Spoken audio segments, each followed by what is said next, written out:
दिल्ली के अंदर पिछले कई दिनों से, यूँ कह लें कि हफ्तों से, दिल्ली के नागरिकों को एक व्यवस्थागत समस्या का सामना करना पड़ रहा है। और उसके ऊपर बात करने से पहले हमें इतिहास के कुछ पन्ने पलटने होंगे।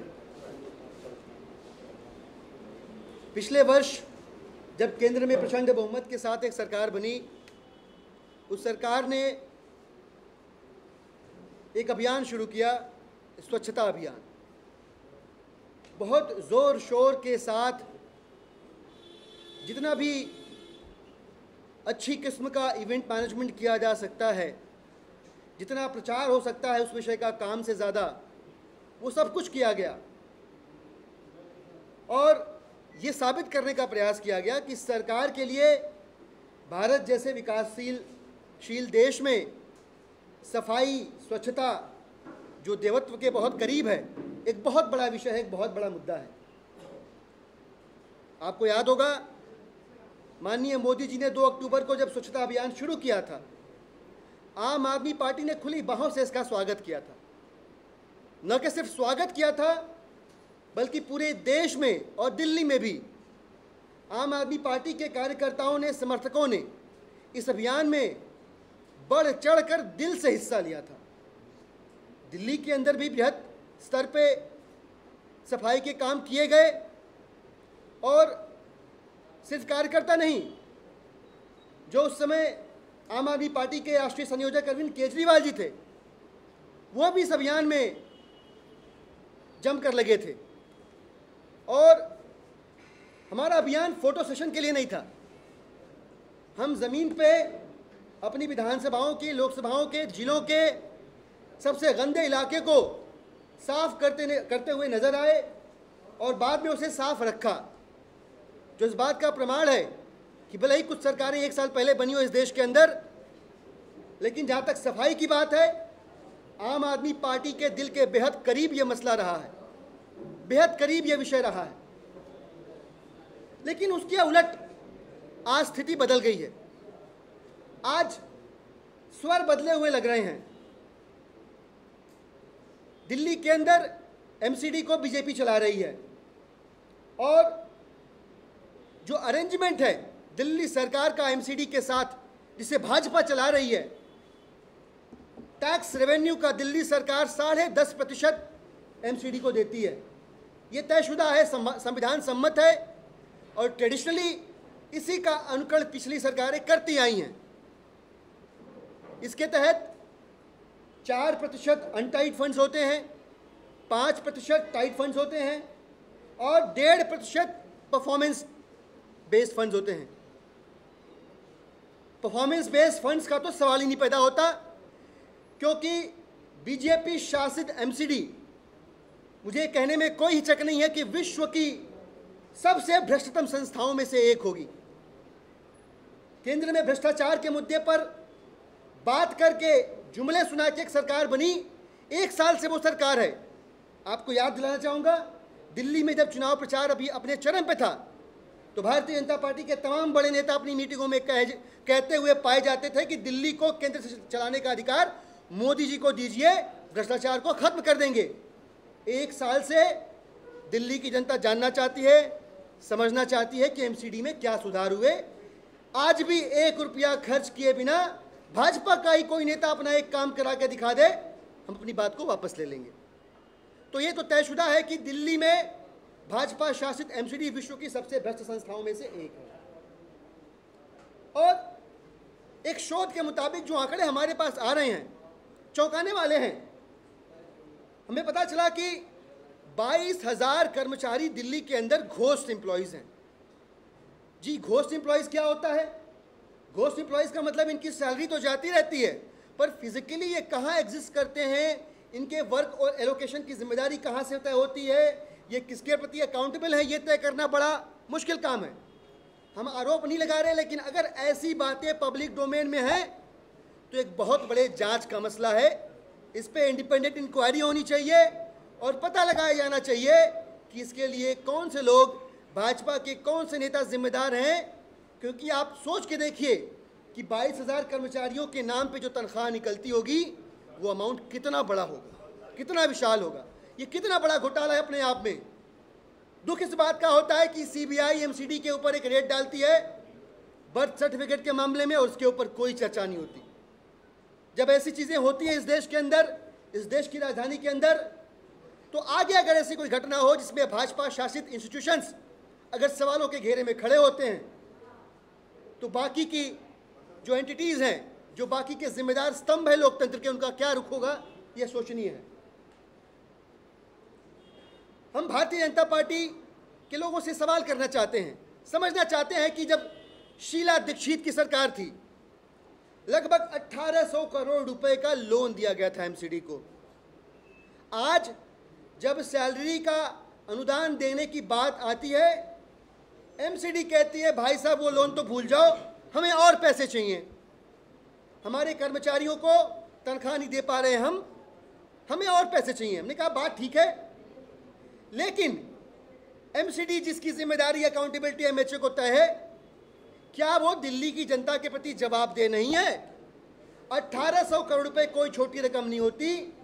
उन पैसों का हिसाब किताब लेने के लिए दिल्ली सरकार या दिल्ली की जनता किसके पास जाए, ये बड़ा प्रश्न है। 1800, और हमने फिर भी आपकी बात को मान लिया, फिर भी आपकी बात को माना और ईस्ट दिल्ली की एमसीडी को पैसे रिलीज किए तनख्वाह के लिए। एक बार रिलीज किए, पूरी इंप्लॉइज को वो पैसा डिसबर्स नहीं हुआ, दोबारा हड़ताल की गई। मैं बात कर रहा हूँ 1.5-2 महीने पहले की। फिर पैसे रिलीज किए गए तो वो हड़ताल खत्म हुई, और आज दोबारा नॉर्थ एमसीडी में और ईस्ट एमसीडी में वही हालत बन चुकी है। कल पैसे रिलीज। एक और बात बताना चाहते हैं हम, संघीय ढांचे को मजबूत करने की बात करती है, संघों को आर्थिक स्तर पर मजबूत करने की बात करती है केंद्र की सरकार, लेकिन अपने बजट में वित्त मंत्री जी ने 2000 करोड़ रुपए का प्रोविजन एमसीडी के लिए किया था, और बहुत दुर्भाग्यपूर्ण है कि उस 2000 करोड़ रुपए में से 1 रुपया भी दिल्ली के एमसीडी के कर्मचारियों को अभी तक नहीं दिया गया। और दिल्ली के उन कर्मचारियों के लिए मोदी जी की सरकार का, माननीय वित्त मंत्री जी का, ये एक और बहुत बड़ा यूटर्न है, उनके पेट पे लात मारने के बराबर है। इसके उलट दिल्ली सरकार ने जब वोट ऑन अकाउंट पेश किया था, तो एमसीडी के लिए 2849 करोड़ रुपए का प्लांट फंड का प्रोविजन किया हुआ है और 1661 करोड़ रुपए का नॉन प्लांट फंड का प्रोविजन किया गया है। आप लोगों के संज्ञान में होगा, आज हाई कोर्ट का निर्णय आया, इंस्ट्रक्शन आया कि 493 करोड़ रुपए एमसीडी को दिए जाएं। हम बताना चाहते हैं माननीय उच्च न्यायालय को कि आपके इस निर्देश से पहले ही दिल्ली की सरकार ने, एमसीडी के कर्मचारियों का भला सोचने वाली सरकार ने, कल ही 513 करोड़ रुपए ईडीएमसी और नॉर्थ दिल्ली की एमसीडी को ऑलरेडी रिलीज कर दिया। आपने 493 कहा, आपकी सूचना से पहले, आपके निर्देश से पहले दिल्ली में रहने वाले आम आदमी पार्टी के जो वोटर भी हैं, उन सारे एमसीडी के कर्मचारियों के लिए दिल्ली की सरकार ने 513 करोड़ रुपए ऑलरेडी रिलीज कर दिए हैं, जो इस बात का प्रमाण है कि हमें चिंता है, हम गंभीर हैं, लेकिन हम किसी के घर के चूल्हे की कीमत पे राजनीति नहीं करना चाहते। और राजनीति हो रही कि इस बात का प्रमाण देखिए आप कि इन पैसों को देने की एक डेडलाइन है। इन पैसों को एमसीडी को डिस्पर्स करने की डेडलाइन 30 जून है। अभी वो डेडलाइन आई नहीं, तभी गैर कानूनी तरीके से और ऐसे तरीकों से जो दिल्ली की जनता के हक में नहीं है, हित में नहीं है, ये लोग भारतीय जनता पार्टी के साथ मिलके आम आदमी पार्टी की सरकार के ऊपर अनैतिक और असंवैधानिक दबाव बनाने का गलत प्रयास कर रहे हैं, जिसे हमने असफल किया इन पैसों को रिलीज करके। हमारा ये कहना है, हम तमाम दिल्ली के एमसीडी के कर्मचारियों को ये संदेश देना चाहते हैं कि वे दिल्ली के नागरिक हैं, हमारे वोटर हैं, और इस हिसाब से वो हमारी जिम्मेदारी भी हैं। लेकिन उन्हें साथ ही साथ ये पता होना चाहिए, एमसीडी के हमारे तमाम भाइयों को ये पता होना चाहिए कि आज उनके घर में अगर चूल्हा नहीं जल पा रहा है तो इसकी जिम्मेदार भारतीय जनता पार्टी और भारतीय जनता पार्टी की मोदी सरकार है। क्योंकि पैसा तो है, लेकिन वो पैसा इनकी जेब में जा रहा है। उन पैसों से एमसीडी के कर्मचारियों के घर में चूल्हा जलने की बजाय वो सारा पैसा लूट खसोट करके भारतीय जनता पार्टी के नेताओं के जेब में जा रहा है। इसलिए हम बताना चाहते हैं कि आइए हम और आप सब लोग मिलकर अपने देश के प्रधानमंत्री से, ऐसे प्रधानमंत्री से रिक्वेस्ट करते हैं, गुजारिश करते हैं कि जिनको मंगोलिया को देने के लिए हज़ारों करोड़ तो हैं, लेकिन मंगोलपुरी की गली में सफाई करने वाले एक सफाई कर्मचारी को देने के लिए उनके पास तनख्वाह नहीं है। बहुत बहुत शुक्रिया। आगे की बात संजय भाई रखिए।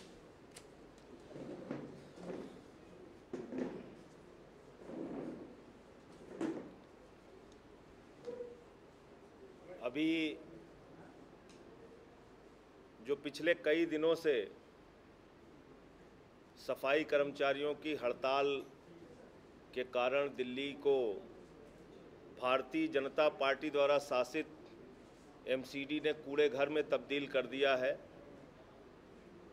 उसमें मेरा बीजेपी के लोगों से कहना है कि इस प्रकार की राजनीति ना करें और मोदी जी दिल्ली के लोगों को, आम आदमी पार्टी को उन्होंने वोट दे दिया, इसकी सजा ना दें।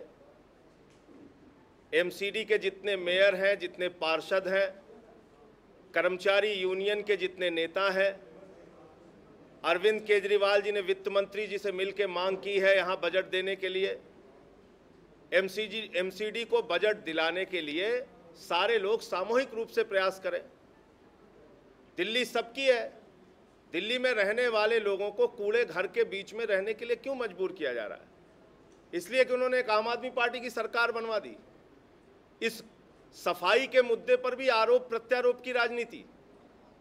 इतनी महत्वाकांक्षी योजना की शुरुआत, स्वच्छ भारत अभियान की शुरुआत प्रधानमंत्री जी ने की थी, जिसका पूरे देश ने स्वागत किया था और हम सारे लोगों ने उनके साथ मिलकर सफाई अभियान में 2 अक्टूबर को हिस्सा लिया था। उनकी पार्टी के खुद के लोग, उनके मेयर, उनके पार्षद दिल्ली को कूड़े घर में तब्दील करना चाहते हैं, तो ये बहुत ही गंभीर मसला है। इससे आगे बीमारी भी फैलने का खतरा है। तो सरकार इस पे गंभीर है। 513 करोड़ रुपए की राशि कल दिल्ली सरकार ने रिलीज़ भी कर दी है। अब ये हड़ताल ख़त्म करके और इसका एक पूरे दिल्ली को, लोगों को राहत देने के लिए सफाई का काम शुरू करना चाहिए। पार्टी कल सुबह पार्टी के सारे विधायक और पार्टी के सारे वरिष्ठ नेता अपने अपने विधानसभा क्षेत्रों में, आज उनका इलाका तय हो जाएगा, सफाई अभियान चला के स्वच्छता और स्वच्छ दिल्ली के लिए अपनी प्रतिबद्धता जताएंगे। उसमें हमारे वॉलंटियर्स, हमारे विधायक और पार्टी के वरिष्ठ नेता शामिल होंगे। इसके बाद दिल्ली के लोगों को सच बताने के लिए पार्टी जागरूकता का अभियान चलाएगी। 272 वार्डों में रैलियां निकाल के, सभाएं करके जनता को जागरूक करेगी कि दिल्ली की बदहाली और दिल्ली को कूड़ा घर बनाने में भारतीय जनता पार्टी और मोदी सरकार की क्या भूमिका है, वो किस प्रकार से दिल्ली के लोगों के साथ अन्याय कर रहे हैं। प्रधानमंत्री जी, गृह मंत्रालय और एलजी साहब किस बात की सजा दिल्ली के लोगों को दे रहे हैं? दिल्ली सरकार ने बसों में सिक्योरिटी गार्ड की नियुक्ति के लिए कब से मांग कर रखी है, महिलाओं की सुरक्षा के लिए। आप बड़ी बड़ी बातें करते हैं, बेटी बचाओ अभियान चलाते हैं, आप लाल किले से संकल्प लेते हैं प्रधानमंत्री जी 15 अगस्त को कि बेटियों की सुरक्षा के लिए हमें चिंता है, और आप दिल्ली के अंदर बसों में महिलाओं की सुरक्षा के लिए सिक्योरिटी गार्ड नहीं देना चाहते। एलजी साहब उस पर रोक लगाए बैठे हुए हैं। ये किस प्रकार की राजनीति हो रही है दिल्ली में? तो अब तक दिल्ली सरकार को घेरने की कोशिश केंद्र सरकार द्वारा की जा रही है, उस पर पार्टी चुप थी, खामोश थी। लेकिन ये सजा तो अब हमें लग रहा है, पार्टी ने आज चिंतन किया, बातचीत की है पार्टी के वरिष्ठ नेताओं ने, और ये अब हमें महसूस हो रहा है कि ये सजा दिल्ली के लोगों को सिर्फ इसलिए मिल रही है कि उन्होंने झाड़ू को और आम आदमी पार्टी को वोट दिया है। तो अब इसमें भूमिका पार्टी की भी आती है। दिल्ली की सरकार, अरविंद केजरीवाल जी की सरकार अच्छा काम कर रही है, वो अपना काम करती रहे, लेकिन पार्टी अब इन सारे मसलों पर खामोश नहीं बैठ सकती। महिलाओं को सुरक्षा दिलाने के लिए बसों में सिक्योरिटी गार्ड की मांग को लेकर जरूरत पड़ेगी तो एलजी से लेकर, गृह मंत्री से लेकर नरेंद्र मोदी जी के घर का घेराव आम आदमी पार्टी करेगी, उस पर आंदोलन करेगी। जरूरत पड़ेगी तो बच्चों के स्कूलों के लिए जो जमीन मांगी जा रही है उस पर अगर रोक लगाने की कोशिश करेगी सरकार, तो उस पर आम आदमी पार्टी आंदोलन करेगी। अब हम दिल्ली के लोगों को इस बात की सजा भुगतने के लिए छोड़ नहीं सकते हैं कि उन्होंने आम आदमी पार्टी को वोट दिया है। अब आम आदमी पार्टी सरकार अपना काम करती रहे, दिल्ली सरकार। उनको धरना प्रदर्शन आंदोलन करने में दिक्कत हो सकती है क्योंकि वो सरकार चला रहे हैं, लेकिन पार्टी स्वतंत्र है, संगठन स्वतंत्र है। अब संगठन के माध्यम से केंद्र और गृह मंत्रालय और एलजी की सरकार को, एलजी की जो एक डंडे की सरकार चल रही है, उस सरकार के खिलाफ हम लोग आंदोलन चलाएंगे। ये आज हम लोगों ने तय किया है। दूसरा, जिस प्रकार से जितेंद्र तोमर के मामले में जांच में दिल्ली पुलिस ने तत्परता और सक्रियता दिखाई है और कुछ प्रमाण और इकट्ठा करने के लिए उनको 4 दिन की पुलिस रिमांड में रखा गया है, इस पूरे मसले पर न्यायालय में क्या होगा, न्यायालय में क्या फैसला आएगा, इसके अलावा भी पूरा मामला, क्योंकि हम साफ सुथरी राजनीति की बात करते हैं, इस पूरी घटना से बहुत सारे लोगों के मन में सवाल उठ रहे हैं, आशंकाएं हैं, दुविधा है इस डिग्री को लेकर। तो इस पूरे मसले पर पार्टी ने फैसला किया है कि ये पूरा मामला जो पार्टी का इंटरनल लोकपाल है, आंतरिक लोकपाल है, उसकी जांच के लिए दिया जाएगा। और दिलीप पांडे जी क्योंकि दिल्ली के संयोजक हैं, तो ये पूरा मामला आंतरिक लोकपाल को दे दिया गया है। उसमें क्या क्या तथ्य विद्यालय से, कॉलेज से और यूनिवर्सिटीज से प्राप्त होंगे, उसके लिए पार्टी भी पूरा मामला इकट्ठा करके अपने ढंग से उस पर निर्णय लेगी। इसके अतिरिक्त मैं निवेदन करना चाहता हूं देश के प्रधानमंत्री जी से, और उनको याद भी दिलाना चाहता हूं कि लोकतंत्र के सबसे बड़े मंदिर में जब उन्होंने पहला भाषण दिया था तो उन्होंने राजनीति की शुचिता की बात की थी, उन्होंने स्वच्छ राजनीति की बात की थी और कहा था कि देश के जनप्रतिनिधियों को सबसे पहले साफ सुथरा होकर साबित होना पड़ेगा। प्रधानमंत्री जी की इस बात का हम स्वागत करते हैं, लेकिन 1 साल में अभी तक सांसदों, विधायकों, मंत्रियों की जांच के लिए कोई फास्ट ट्रैक कोर्ट नहीं बनाई गई। 1 साल में अभी तक केंद्र सरकार ने इस दिशा में कोई कदम नहीं उठाया, किसी को अब तक न दोषी ठहराया, न उनके खिलाफ कार्रवाई की। मैं उनसे निवेदन करूंगा कि उनके खुद के काउंसिल ऑफ मिनिस्टर्स में 30% ऐसे लोग हैं जिनके खिलाफ संगीन अपराधों के मामले चल रहे हैं। हो सकता है वो अभी जानकारी से बेखबर हों, हो सकता है विदेशों में यात्राएं ज़्यादा करते हैं, इसलिए उनको अपने ही मंत्रियों के तमाम संगीन अपराधों की जानकारी ना हो। तो पार्टी वो सारे अपराध और कागजात इकट्ठा कर रही है और 2 मामलों में दिल्ली पुलिस कमिश्नर से भी हम लोग मांग करेंगे, एक स्मृति ईरानी के डिग्री का मामला और दूसरा रमाशंकर कटेरिया के फर्जी डिग्री का मामला। और मुझे लगता है कि बस्सी साहब जो दिल्ली के एक बहादुर पुलिस कमिश्नर हैं, जो न्याय के प्रति जिनमें बड़ी आस्था है, वो पूरी सक्रियता के साथ रमाशंकर कटेरिया और स्मृति ईरानी के खिलाफ भी मुकदमा दर्ज करेंगे। मैं स्वागत करता हूं कि उन्होंने कल विशेष रवि के खिलाफ मुकदमा दर्ज किया है और वो सारा मामला, ऐसा अखबारों में आया, मुझे अभी उसकी पूरी पुख्ता जानकारी नहीं है, विशेष रवि का मामला सूचनाओं से संबंधित जो है वो स्मृति ईरानी का भी मामला है। ऐसा सुनने में आ रहा है कि राजेश गर्ग जी के माध्यम से कोई FIR दर्ज की गई है, लेकिन शिकायत हुई है, उस पर क्या कार्रवाई करती है पुलिस। लेकिन हम इन दोनों मसलों पर कानूनी राय ले रहे हैं।